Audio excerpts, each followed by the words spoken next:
గన్నవరం మాజీ ఎమ్మెల్యే వల్లభనేని వంశీకి విజయవాడ కోర్టు 14 రోజుల రిమాండ్ విధించింది. దీంతో పోలీసులు ఆయన్ని విజయవాడ జిల్లా జైలుకి తరలించారు.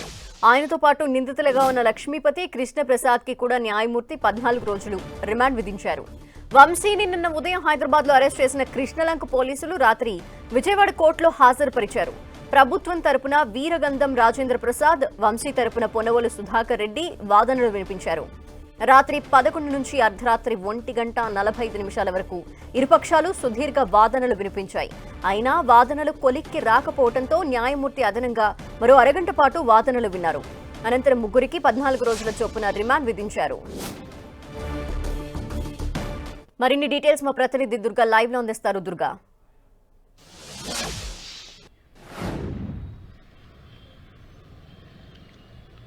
గన్నవరం మాజీ ఎమ్మెల్యే వల్లభనేని వంశీకి నిన్న కోర్టు 14 రోజుల రిమాండ్ విధించింది. ఏదైతే ఎస్సీ ఎస్టీ అట్రాసిటీ కేసుతో పాటు కిడ్నాప్ కేసులపైన అరెస్ట్ చేసినటువంటి వంశీని నిన్న ఉదయం నుంచి కూడా హైదరాబాద్ నుంచి తీసుకొచ్చారు. మధ్యాహ్నం 1 గంట నుంచి దాదాపు 8 గంటల పాటు కృష్ణలంక పోలీస్ స్టేషన్లో పోలీసులు విచారణ చేశారు. అయితే ఎస్సీ ఎస్టీ అట్రాసిటీ కేసు అంటే ఏదైతే సత్యవర్ధన్ ఉన్నారో సత్యవర్ధన్ని కిడ్నాప్ చేశారంటూ తన సోదరుడు కిరణ్ ఇచ్చినటువంటి ఫిర్యాదు మేరకు కేసు నమోదు చేశారు. అయితే ఈ కేసులో అరెస్ట్ చేసినటువంటి వంశీని గతంలో ఉన్నటువంటి కేసు ఏదైతే గన్నవరం టీడీపీ కార్యాలయం పైన దాడి అంశానికి సంబంధించి కూడా పలు కీలకమైనటువంటి విషయాలన్నీ కూడా వల్లభనేని వంశీ నుంచి సేకరించినట్టుగా తెలుస్తుంది. అయితే వల్లభనేని వంశీని కూడా ఈ విషయాలన్నింటికి సంబంధించి పూర్తిగా ప్రశ్నలు వర్షం అయితే పోలీసులు కురిపించినట్టుగా మనకి సమాచారం వస్తుంది. దాదాపు 8 గంటల పాటు కృష్ణలంక పోలీస్ స్టేషన్లో వివిధ దశల వారీగా విచారణ అనేది చేసిన తర్వాత ప్రభుత్వ ఆసుపత్రికి తీసుకెళ్లి వైద్య పరీక్షలు కూడా నిర్వహించిన అనంతరం విజయవాడ 4th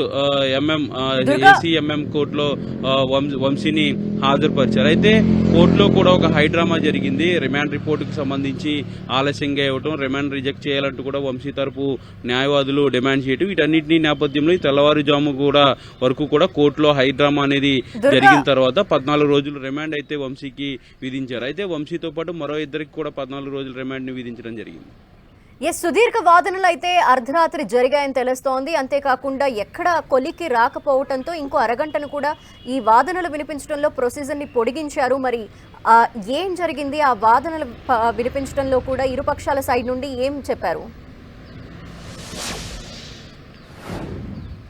అంటే వాదనలంటే ప్రధానంగా ప్రభుత్వం తరపు పోలీసుల తరపు ఉన్నటువంటి న్యాయవాదులు అయితే ప్రధానంగా రిమాండ్ అనేది ఖచ్చితంగా ఇవ్వాలి, 14 రోజులు రిమాండ్తో పాటు తర్వాత కూడా కస్టడీ పిటిషన్ కూడా వేస్తామంటూ కూడా జడ్జి ముందు పోలీసులకు సంబంధించినటువంటి న్యాయవాదులు చెప్పడం జరిగింది. ఎందుకంటే ఈ కిడ్నాప్ కేసు అలాగే ఎస్సీ అట్రాసిటీ కేసు కూడా ఉంది కాబట్టి ఈ 2 కేసులకు సంబంధించి కూడా ప్రధానంగా ఎంక్వైరీ చేయాల్సినటువంటి అవసరం ఉంది. ఫర్దర్ గా ఎంక్వైరీకి సంబంధించి రిమాండ్ ఇవ్వాలంటూ కూడా పోలీసులు కోరడం జరిగింది. అయితే ఈ రిమాండ్ ని రిజెక్ట్ చేయాలంటూ కూడా వంశీ తరపు న్యాయవాదులు కూడా డిమాండ్ చేశారు. ఎందుకంటే ఉన్నటువంటి సెక్షన్ లో అదేవిధంగా జరిగినటువంటి ఇష్యూ అంటే మొత్తం అక్రమ అరెస్ట్ చేశారు, కావాలనే ఈ కేసులో ఇరిగించారనేది వంశీ తరపు కుటుంబ సభ్యులతో పాటు న్యాయవాదులు కూడా చెప్తున్నటువంటి పరిస్థితి. కాబట్టి ఈ ముఖ్యంగా ఈ రిమాండ్ రిపోర్టు కోర్టుకి సబ్మిట్ చేసే విషయంలో కూడా పోలీసులు కాస్త అలసత్వం ప్రదర్శించారు. రిమాండ్ రిపోర్ట్స్ అనేవి త్వరగా కోర్టులో సబ్మిట్ చేయలేకపోవడంతో ఆలస్యమైంది. తర్వాత అర్ధరాత్రి దాటిన తర్వాత దీనికి సంబంధించినటువంటి వాదనలు ప్రారంభమయ్యాయి. ఏదైనప్పటికీ కూడా టోటల్ గా ఇరు వర్గాల వాదనలు విన్నటువంటి